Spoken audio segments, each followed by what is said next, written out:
આ ચીમનભાઈએ પ્રશ્ન કર્યો હતો, બળુભાઈ ચીમનભાઈ, આના નાના પ્રવીણભાઈના સાસરા,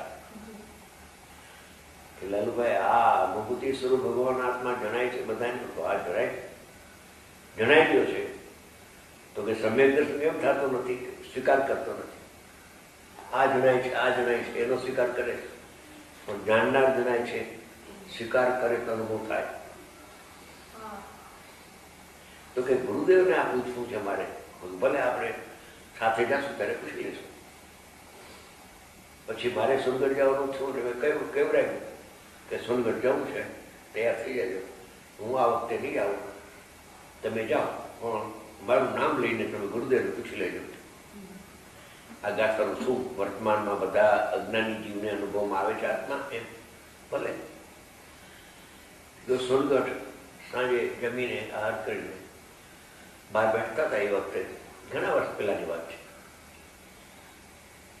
સ્વાધ્યાય મંદિરના પોસ્ટમાં બહાર બેઠતા હતા, પાટ ઉપર થોડીક વાર. ત્યારે 5-10 ભાઈઓ આવે, ભાઈઓ. ત્યારે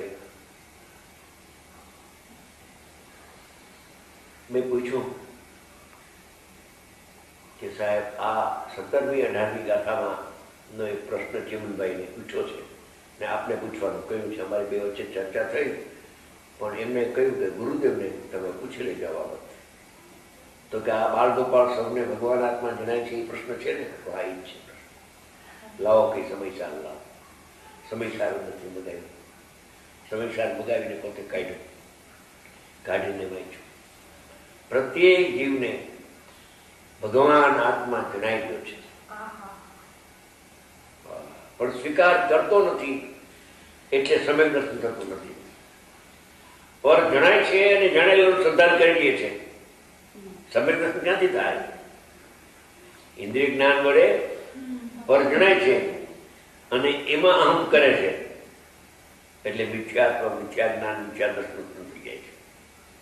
એનો નિષેધ કરે કે પર જણાતું નથી, મને તો ભગવાન આત્મા જાણનારો જણાય છે. એ સમય અનુભૂતિ થાય છે આત્મા. भाई जानना जनाय છે આ વાત એવી છે કે મુર્દા ભી જીંદા હો જાય, ઉઠ કે ખડા હો જાય. ખડા હો જાય મુર્દા. ખરી વાત. જાણનારો જણાય છે. સર્વજ્ઞ ભગવાન કહે છે તને જણાય છે, સમયસાર કહે છે કે તને જણાય છે. તું હા પાડ કે મને જણાય.